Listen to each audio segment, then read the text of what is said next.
بسم الله الرحمن الرحيم الحمد لله رب العالمين والصلاة والسلام على رسوله محمد وعلى آله وصحبه أجمعين وبعد. I greet you, my beloved brothers and sisters, with the universal greeting of peace. Assalamu alaikum wa rahmatullahi wa barakatuh. Wa ahlan wa sahlan wa marhaban bikum إلى درسنا الخامس عشر في دروس في اللغة العربية. وأهلا وسهلا ومرحبا بكم. My beloved brothers and sisters, today I told you that we will be speaking about al-fi'l, the verb.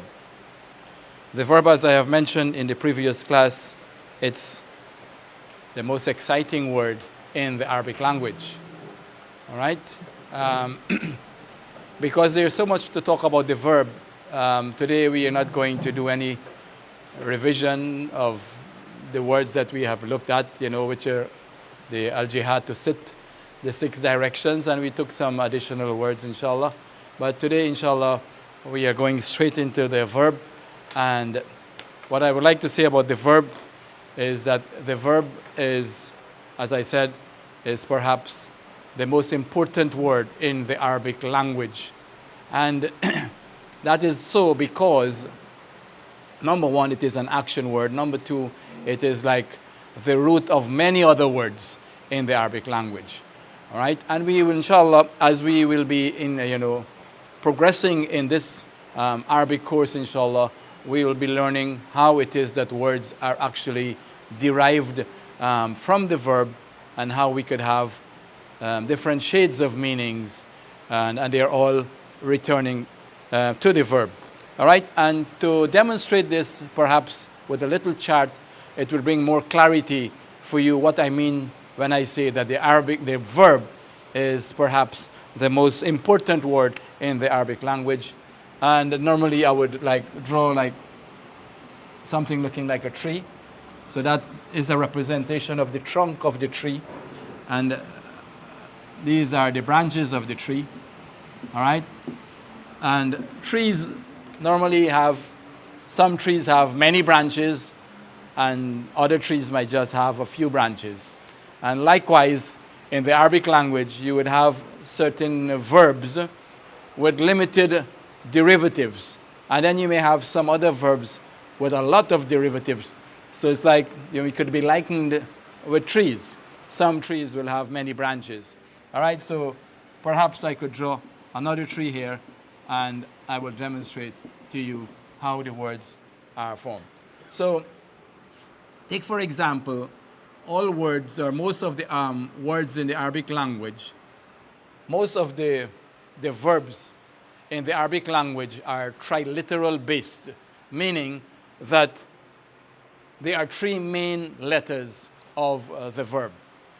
So all of the verbs in the Arabic language could be categorized in 2 main categories.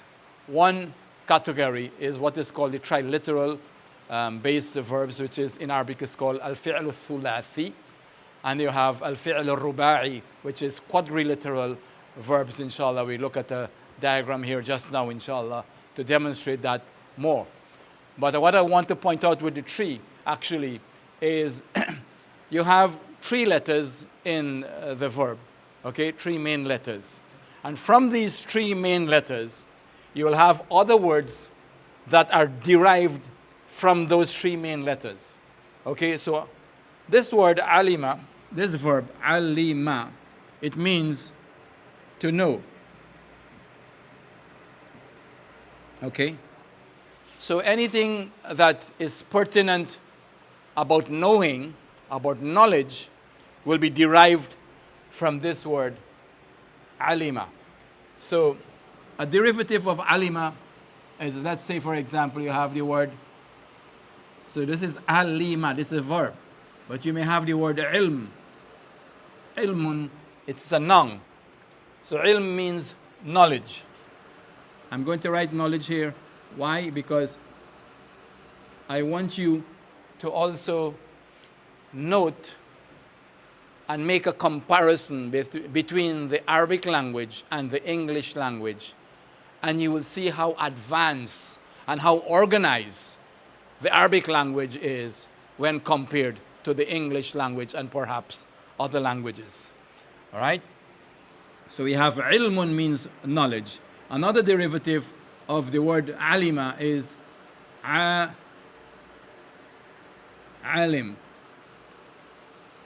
An alim could be called a scientist. All right? Alimun, a scientist. Then you may have the word alam, alamun. Notice with a slight change in the voweling of the word, the meaning also changes. All right? So this is alima, this is ilm with a kasra, this is alam. It's a different word, but it's the same three main letters. Alamun could be translated as a flag. Now, all of these words that I'm showing you here and their meanings could just be one of the meanings of the word alam. All right? Alamun could also mean an outstanding figure, a person. All right? So we're just taking one of the meanings, but bearing in mind that each word could have multiple meanings. All right? Alim. All right? A person who has a lot of knowledge. He's called alim, like a scientist, for example. Then you may have, let's say, the word ma'lum. Ma'lum. Let's say ma'lumat. Ma'lumat. All right? Ma'lumat means information.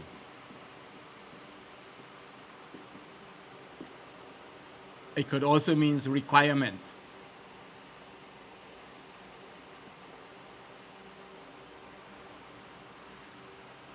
All right? Ma'lumat. Ma'lumat. All right?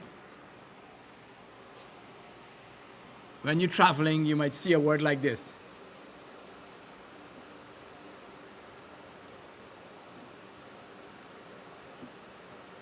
In airports, you might see a big sign marked isti'lam.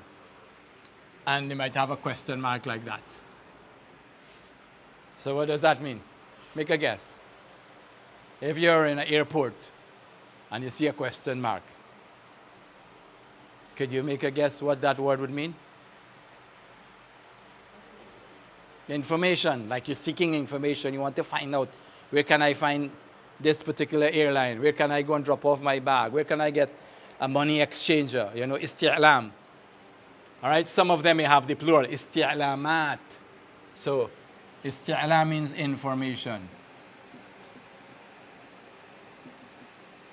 All right, information. You may have a word just looking like alim, but it is alam. All right, alam. Different word. All the letters are the same. The vowel is different, the meaning changes. Alam means a world.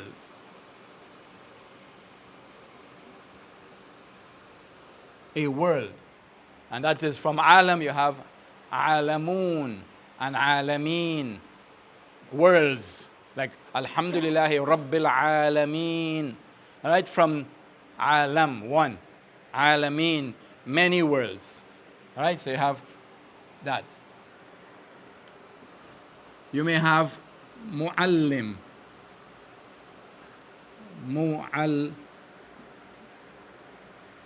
So mu'allimun means what? You all know it. Mudarris, mu'allim, teacher. All right? Mu'allim is someone who would make you know something. So, all of these derivatives have something about knowing. But what aspect of the knowing is, what you will get to know later on, is when you have an additional letter, and where, depending on where that additional letter is in the word, or what the additional letter is, or additional letters are, all right, that will help you to determine or come to a conclusion, well, this word, perhaps it means this. All right? So you have mu'allim. Now, from these branches, from these main branches, you could have little branches coming out also. All right? Other branches could come out from these other branches. Okay? All of them could have other branches. All right? So then you could have the masculine, you could have the feminine, you could have singular, you could have dual, you could have plural. So all of them will come under this branch, let's say, for example. So you see? There are many branches. All right? So you have many words, still many other words derived from alima. All right? So now you would notice in each word, you have these three main letters, ain, lam, and mim. Ain, lam, and mim. So the additional letter here is the alif. All right? Here, we have the three main letters, but the voweling is different. It's alam.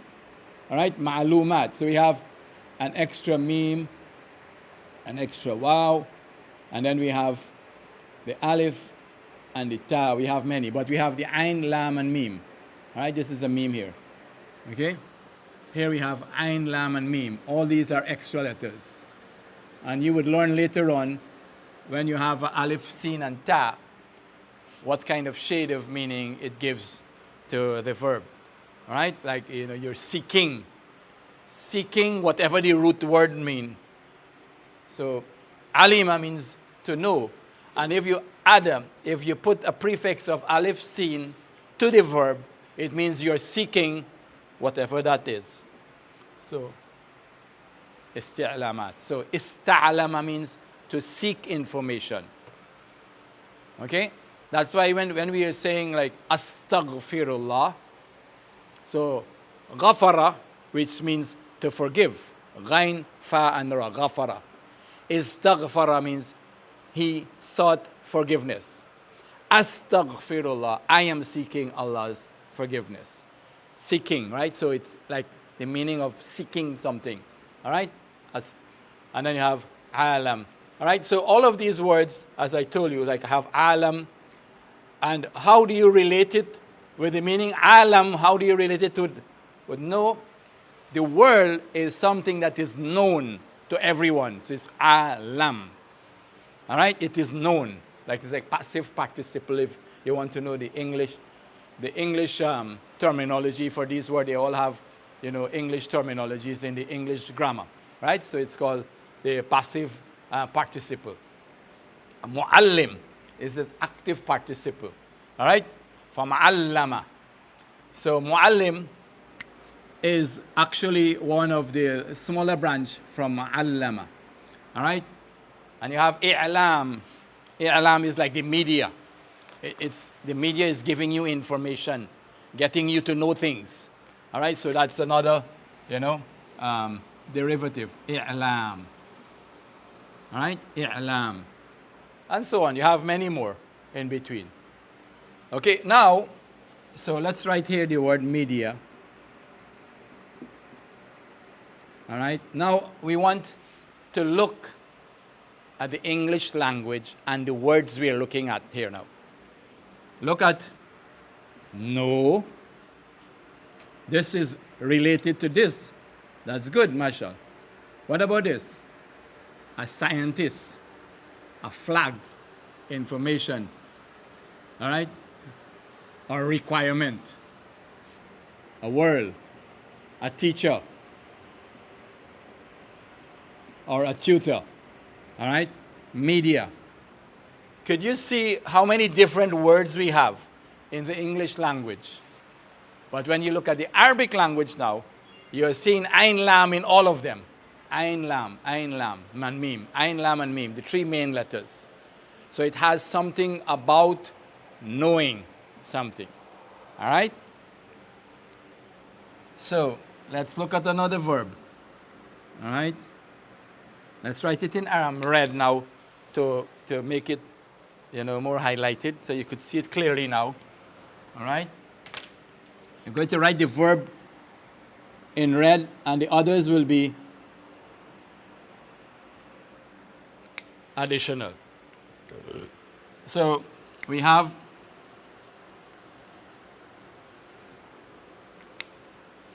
this word here, tara, means to fly. Tara means what? So fly. And if you take that same word and you put an additional letter here, it becomes a noun. And matarun means an airport. Okay? Matar means an airport. But airport has something to do with flying, right? So, but the Arabic word for airport is matar. It is a derivative of the verb. Okay? Now, we have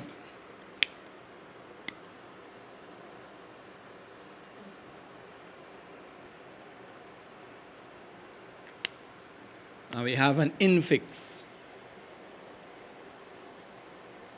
Ta'irun. Ta'irun means ta'ir means a bird. All right? And if it is not ta'ir, it could also be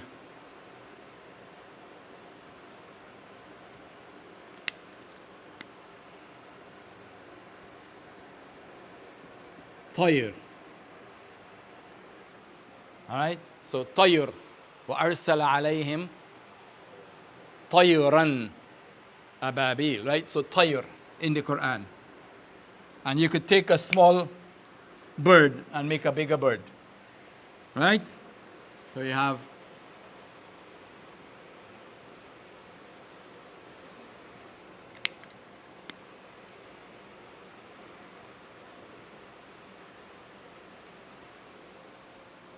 what word is that? Ta'ira. It means a plane. Ta'ir means a bird. All right? Also, for plane,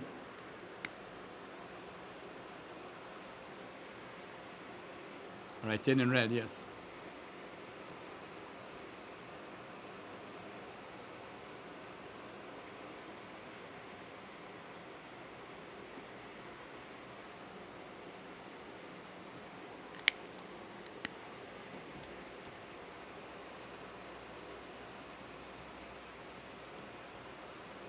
Tayyaratun also means a plane.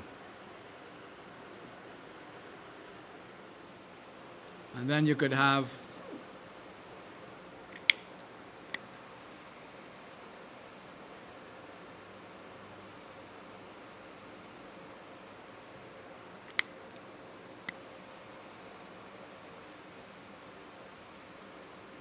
tayyarun means a pilot. All right? And then you could have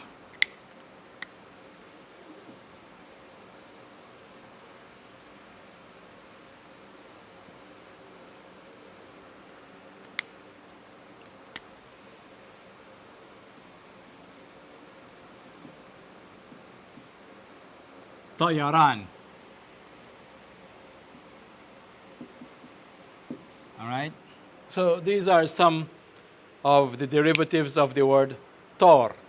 So we could see clearly that the ta and the alif and the ra is in almost all of them, and if the alif is not there, then you may have a ya. All right? But the main idea is that the root letters are there in the derivatives.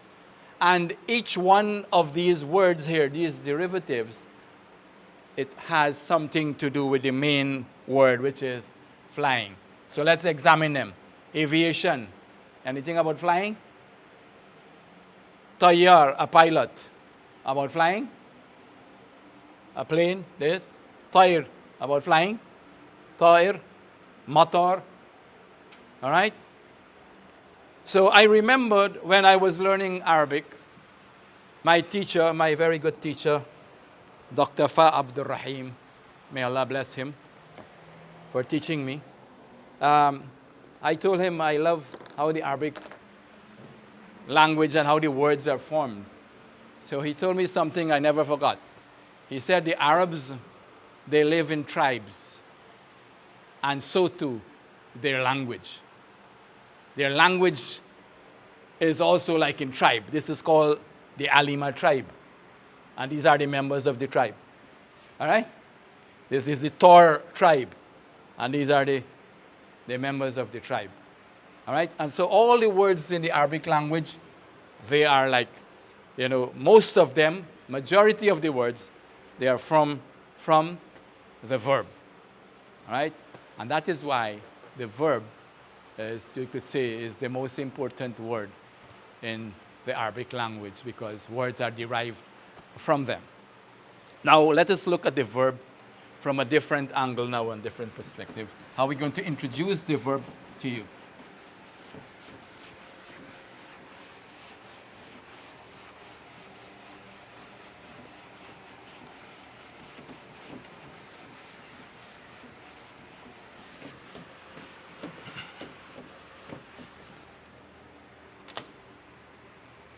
So the verb is called al-fi'l.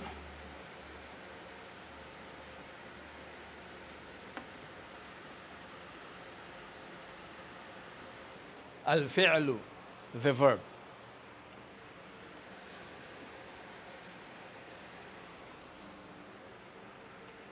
One is thulathi.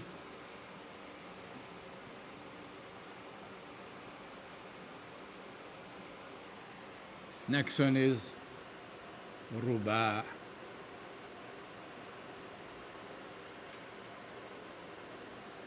All right? You could recognize the letters. Thulathi means something about thalatha, right? 3. So it's basically, the verb is triliteral, meaning like 3 letters only. All right? And ruba'i from arba'a, which is 4. So all of the verbs in the Arabic language, they're either 3 letters or 4 letters. But here what? These here, you could see about 99% of all of the verbs in the Arabic language, they come under this category. Right? Just the smaller percentage, just 1%, or even less than 1%. Less than 1% belongs to this category. Okay? Now, this one here, so this is called in English triliteral.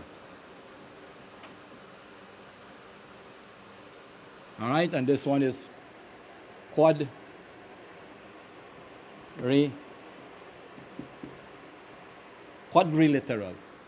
And this is triliteral, meaning 3 letters, right?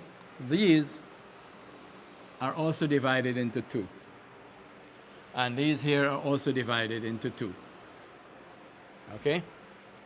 So here we have only 3 letters. Only 3 letters. And here we have 3 plus. Okay? And the same thing here. Only 4 letters. And across here will be 4 plus. 4 plus letters. The 3 plus would be, why is it called 3 plus? It is because it has 3 main letters, thulathi, 3 main letters, and those, from the 3, you could build on those letters to form other verbs. So take, for example, we have the verb that we looked at just now, alima. All right? From alima, let me write it a couple times. All right? And I'll write one more here. All right?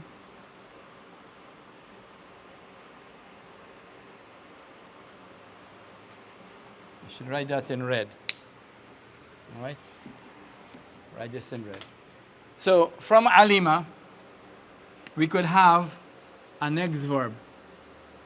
A'lama. A'lama. It means to cause someone to know. A'lama. And then you have a shadda here. Allama. You know that word.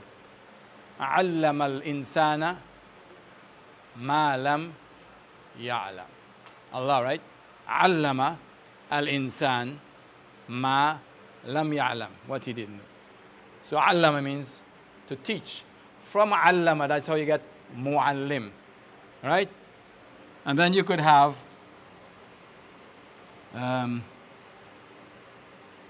is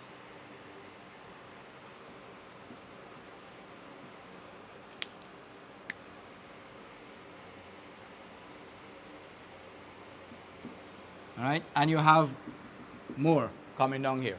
So 3 plus, you have about 9 different categories of verbs. All right? 9 different categories of how you could form different verbs from that root one. And each one is giving you a different shade of what the root meaning is. All right?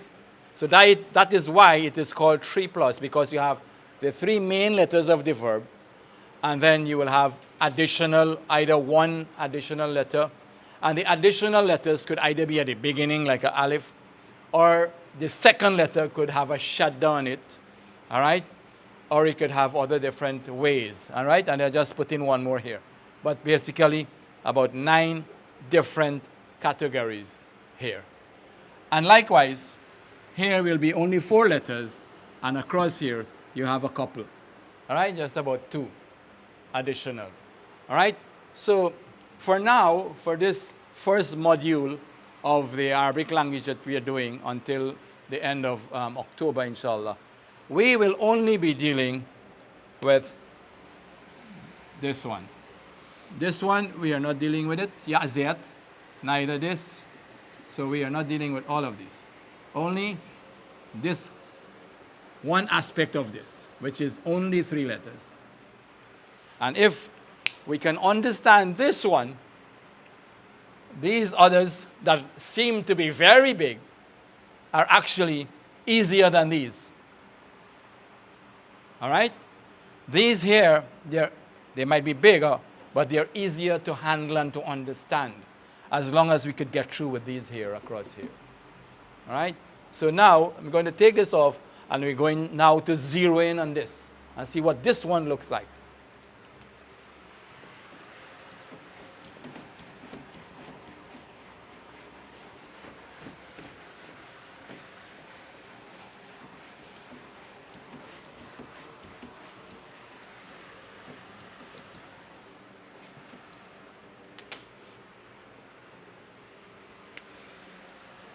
So we have fa, ain,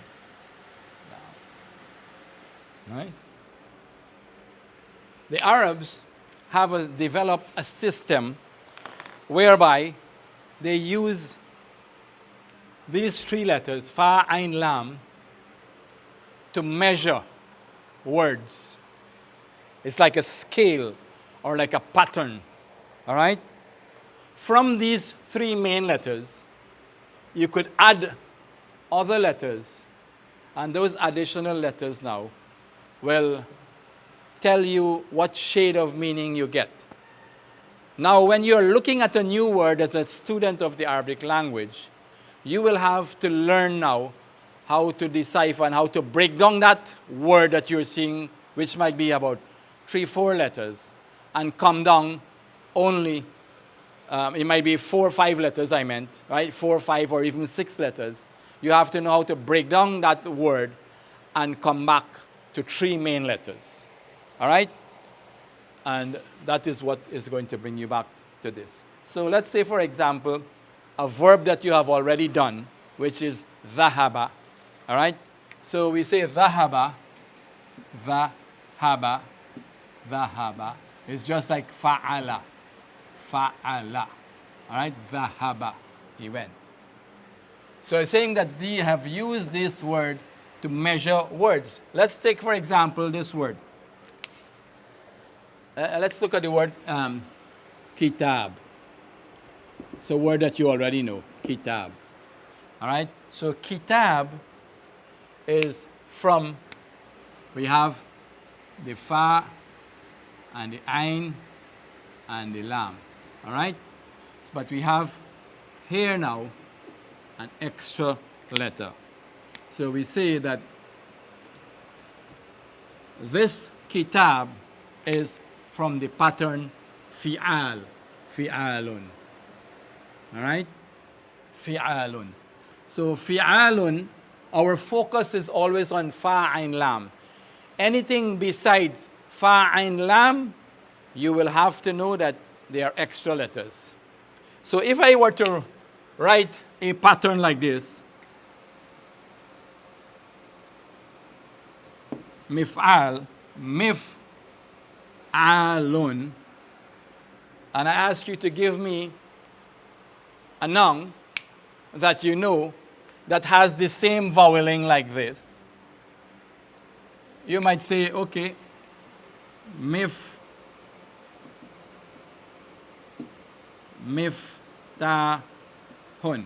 So I have a kasra for the first letter, a mim and a kasra.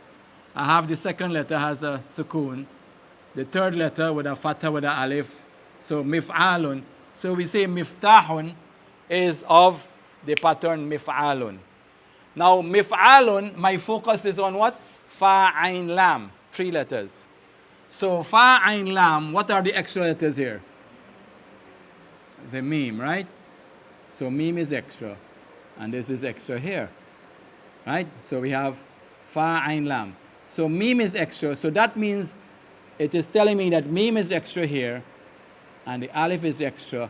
What do I remain with? What letters? I remain with fa, ta, and ha. All right? So fataha. So miftah was derived from fataha. All right? So coming back to fa, ain, lam, the Arabs have developed different yardsticks or scales to measure all the words in the Arabic language, basically, by the addition of a prefix or an infix or a suffix. All right? Good. So coming back now to fa, ain, lam again, we are looking at verbs that have 3 letters. All of the verbs, excuse me, all of the verbs that are made up of 3 letters, when we look at the voweling of them, all right, the vowel looks like this, all right?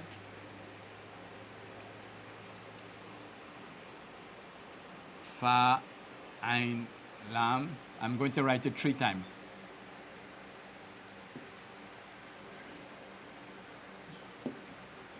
All right? Fa, ain, lam.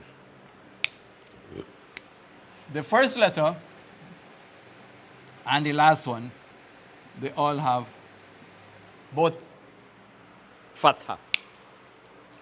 The first and the last, fatha, fatha, fatha. Okay? But the middle letter may either be a fatha or a kasra or a dhamma. So when you examine all of the existing verbs in the Arabic language, this is what you would notice. This is what you will come to conclude. You have noticed that all of the existing verbs in the Arabic language that has only 3 letters, they either have all 3 letters with fatha or fatha, kasra, fatha, or fatha, dhamma, fatha. We have noticed the first and the last for all of them is fatha. It is only the middle one that has fatha.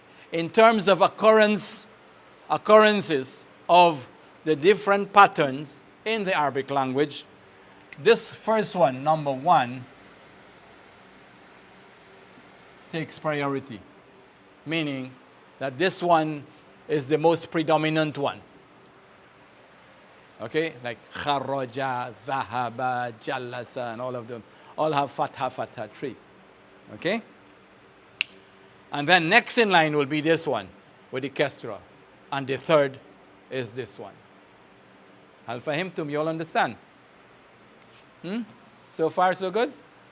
Now, we're going now to zero in on this one. You see how we're going down and down and down? Right, we're zeroing in on this one here now, number 1. So take away this one. All right?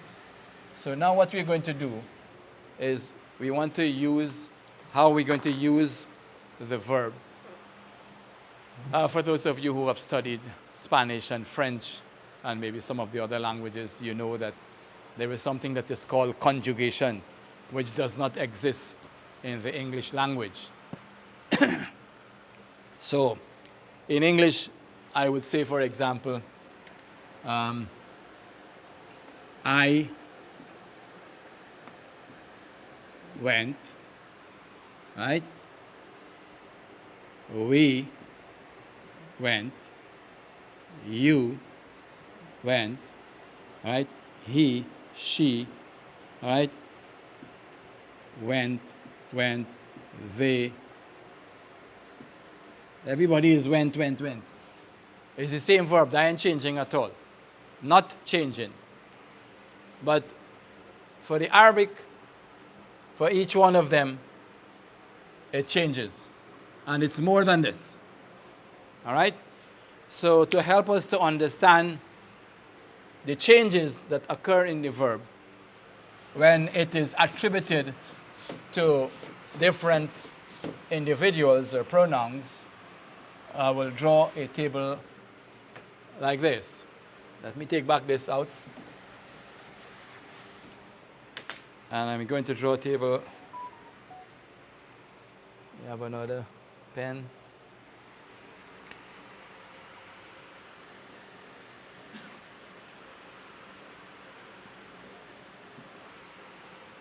All right. We're going to look at the tense. All right. So we are actually going to look at the conjugation of the perfect tense verb, which is only 3 letters. All right. تصريف الفعل الثلاثي المجرد. In Arabic, it is called like that.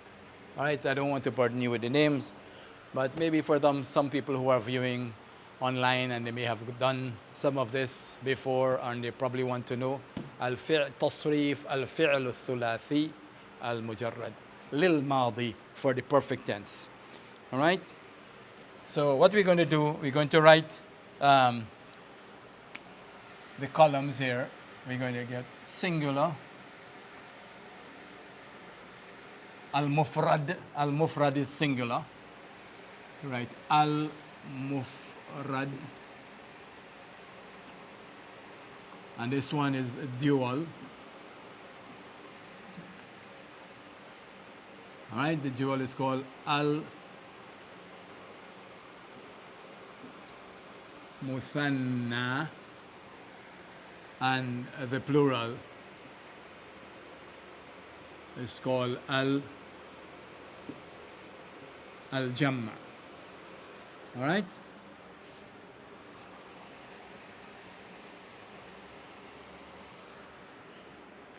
So we have mentioned before in one of the previous classes that in the Arabic language you have 3 numbers: singular, dual, and plural. Singular means only 1. Dual means only 2. 2 is not plural in Arabic. 2 is not plural in Arabic. It is called the dual. In Arabic, it's called al-muthanna. It is only when it is 3 and plus 3, all right? 3 and more. Then it is considered to be plural. All right? So we're going to look at the conjugation of the singular column first. All right? So when you're being introduced to a verb, you're always introduced to the verb with 3 letters, which basically means he. But the word for he, which you already know from before, which is huwa, is not express. It is within the verb. Huwa, which means he. All right? He did. He went. Sorry. Dhahaba means he went. All right? So, dhahaba means he went. Where is he? He is an implicit pronoun. All right? Damirun mustatir. All right? An implicit pronoun. It's not seen, but it is within the verb. All right? Dhahaba. So, anytime you're introduced to a verb, it actually means he. He did whatever it is the verb is. Okay? So, dhahaba means he went. All right? And then, for the feminine, we have dhaha, and we have an additional letter here, which is ta, dhahabat. So this is he, and this is she, and it is under the singular column. So basically, this here is what is called the third person. All right? The third person, in Arabic, it is called al-ghaib. Al-ghaib means the absent, the person you're talking about. All right? So it's called al-ghaib. Al-ghaib. Okay? Now we're moving to the second person, which will be you. All right? So let me use the same thing. It's you. All of them is you. All right? And this is second person. In Arabic, it is called al-mukhatab. Al-mukhatab means the one you are addressing. The one you are addressing. So we have the verb. The 3 main letters of the verb will be the, ha, ba, and the, ha, ba. You right? And we have here also for the first person. Let me write all of them one time. Okay? What we're going to do is just add some letters to the verb basically. All right? This one is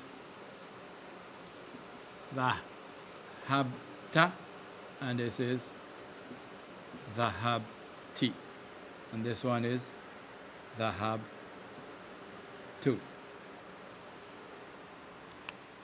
And this one here means this is for masculine or feminine, and it is first person. In Arabic, it is called al-mutakallim. Mutakallim.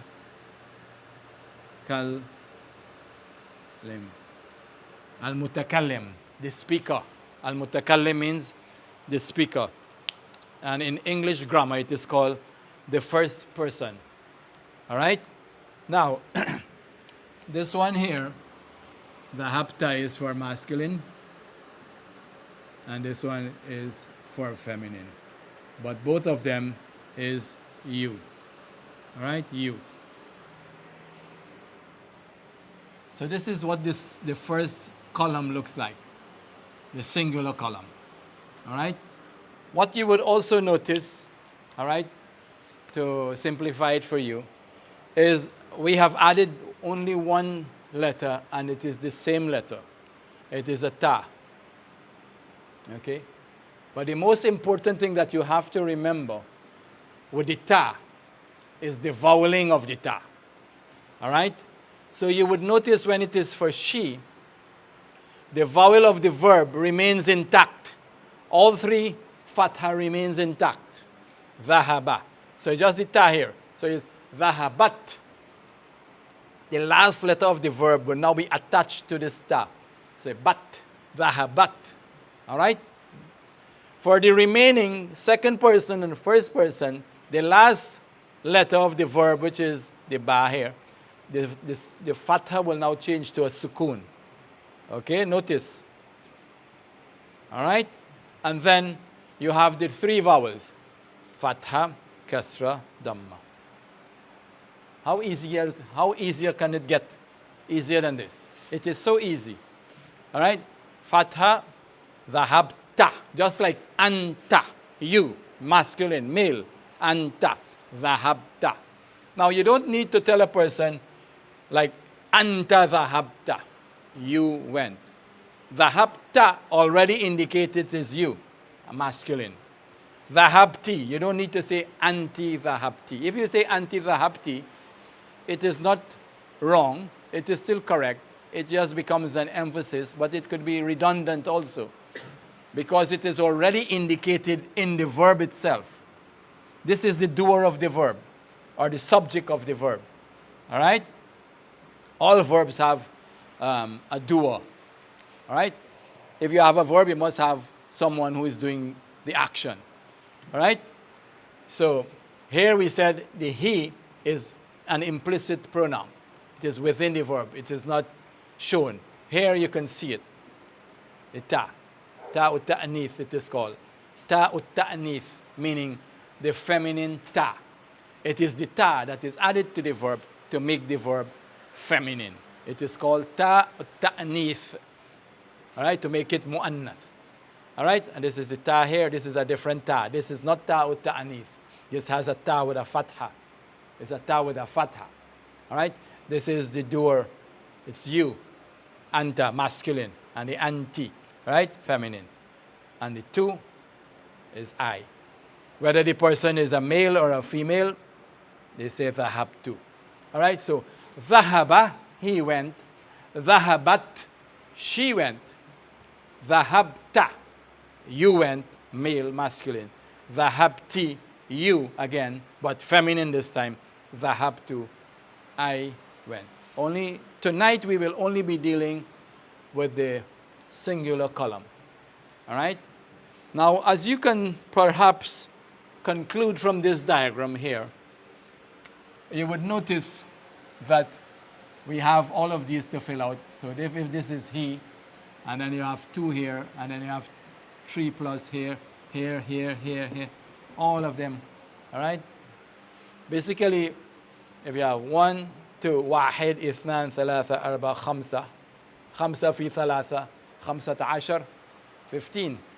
All right, but it's really 14 because this one has none. And then you come to realize that these 2 is the same. 1. And these 2 will be the same. So you only have one thing here, 1 conjugation here, 1 common here. And these will have. All right? So it's not too difficult. It's easy. And then we could look at examples, from the Quran. All right? What you would need to know tonight also about the verb is that you could take this same pattern now, all right? The same pattern, and take the other verb that you have learned, which is kharaja, means went out, he went out. And if you want to say she went out, it will be what? Following this diagram, it will be what? Kharajat. Kharajat. And then you went out, kharaj. Remember the last letter will have to be joined to the ta, right? Kharajta. This one will be kharajti. And I went out, kharajtu. Right? So, that is one thing about the verb. Now you will have to know how to use the verb in the affirmative and in the negative. If you want to negate, I did not go. All you need to do is to put, so now I'm going to take away this part of the chart. All right, we're going to do this the next time. The remaining of the chart, we can do it in the next class, okay? I want you all to just digest this part here, I hope, and hopefully you will know it and practice it also. All right? So we have learned previously that ma is when you want to ask a question, like ma hadha. All right? Ma hadha. All right? But ma has different meanings depending on how it is used. Just like the English language. Just like the English language. For example, if I say, I use the word that. In the English language, that could have different meanings. It could be a demonstrative pronoun. That boy. So pointing out, demonstrative pronoun. All right? It could be like a relative pronoun. The book that is on the desk. So the meaning changes. The book that is on the desk, that is on the desk. All right? Is mine. All right? So that's a different that. Okay? So it could either be a demonstrative pronoun. It could be a relative pronoun. And it could also be like a conjunction. All right? I told the man that I will be in the masjid. I told him that I will be in the masjid. So that could be used differently, and the meaning changes when you analyze the word itself. It is categorized as different words. So likewise, in the Arabic language, you have ma, which means what, if it is used like with hadha, let's say for example, ma hadha. All right? And it could also use to negate the verb. So it's like a negative particle. All right? So ma is what is called an interrogative particle. It is used to ask question, ma hadha, interrogative particle. Or it could be used as a negative particle. So if you want to negate the verb, you have dhahaba, he went. But if you want to say he did not go, ma dhahaba. Ma dhahaba means he did not go. Now, why did I not say he did not went? That is bad English. All right? That is not correct English. In the English language, there is a rule that says did is always followed by the present tense, but it means past tense. Where did you go last night? All right, so it meant past. But because of the use of the usage of the word did in the sentence, you have to use the present tense. So that is the rule. The rule is did is always followed by the present tense, but it means past. All right, so now, ma dhahaba means he did not go. She did not go will be what? Ma dhahabat. I did not go. Ma dhahabtu. All right? Ma dhahabtu. You did not go. All right? So you understand how ma is used, right? As a negative, it is used to negate the verb. Ma aghna anhu maluhu wa ma kasab. The first ma in that ayah, ma aghna anhu, his wealth did not suffice him. His wealth could not save him. All right? Was not sufficient to save him. All right, so we have ma. Now we could say hal.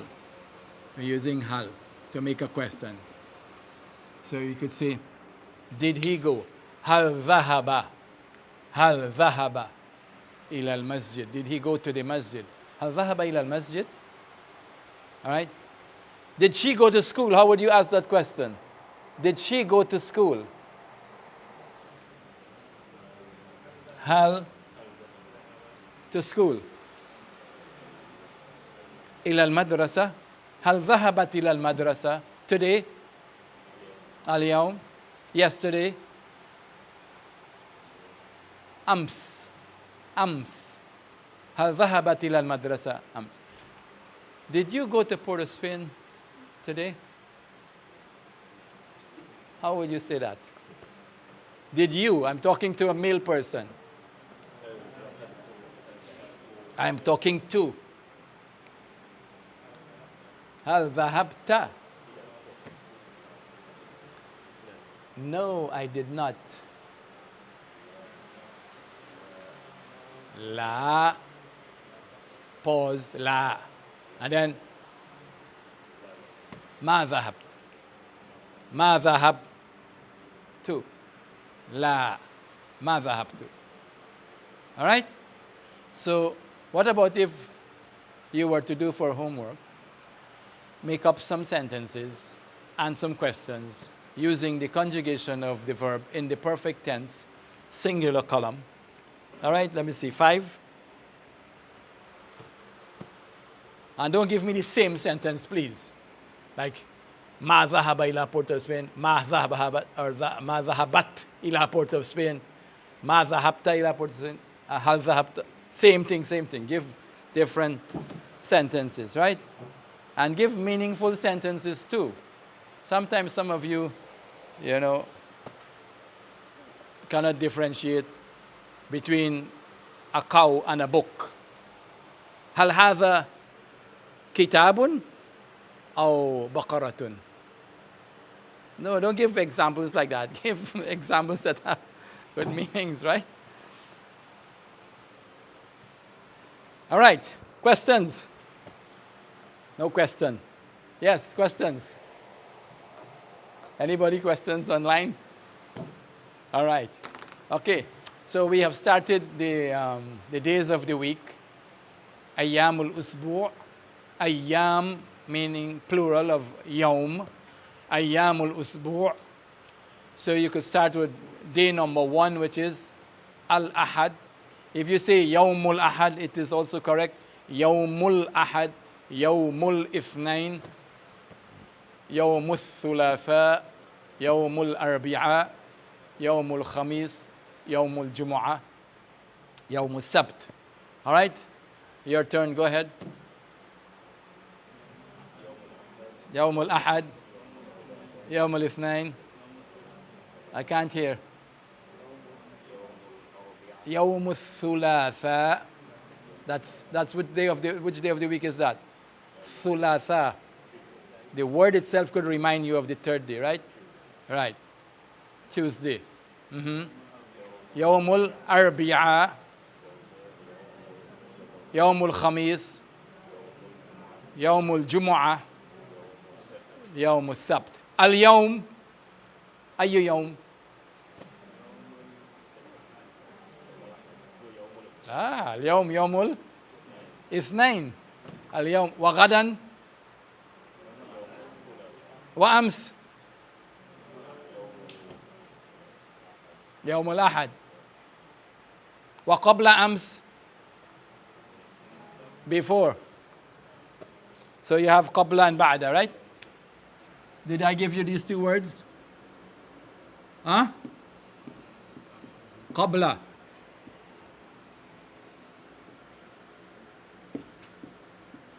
and بعد. لله الأمر من قبل ومن بعد. To Allah belongs all affairs from before and after. خلاص? So you have قبل with a fatha. بعد. And it has an effect on the noun just like the preposition. Make a note. It has the same effect on the noun that follows. So if you want to say before Maghrib, it will be what? Give me all the vowels. قبل B. قبل المغرب. All right? After Salatul Isha. بعد صلاة till عشاء. Right? بعد صلاة العشاء. Memorize these two words. They are mentioned a lot of times in the Quran. So from this word qabla, you could have additional letters to this word, like pronouns. Qablahu, right, would mean before it or before him. All right? If you want to say, I went before him. I went before him. ذهبت قبله. All right? ذهبت قبله. He went after her. Maybe that is not a good example because it could have different meanings. He went after it. Let's say it, masculine. Huh? He went after it, masculine pronoun.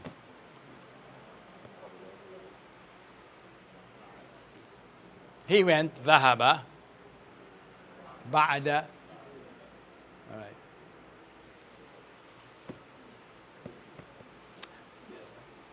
Did you go before him or after him? That is the last sentence, the last question. Did you, masculine, did you go before him or after him? Did you, masculine? Not وَبَعْدَهُ. Or. Wa means and you put a alif here in front, it means or. Aw.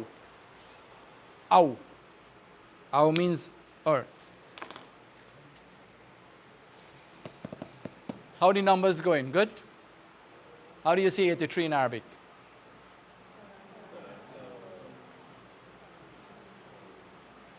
ثلاثة وثمانون 23.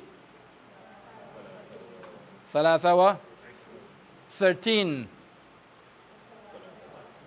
ثلاثة عشر. All right? Okay. 19.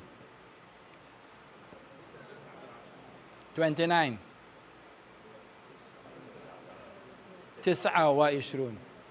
Numbers ending with 9. All right, numbers ending with 9. As soon as I ask a number, go and say 9 already one time. Tisa wa, and you're just waiting for the next part. All right? 39. 89. 79. 59. Tisa wa. All right, like that. So take the unit line first, and then the tens. All right? It's easy. All right, that's it for tonight. Jazakumullah khairan. Barakallahu fikum. Shukran. Wassalamu alaikum wa rahmatullah.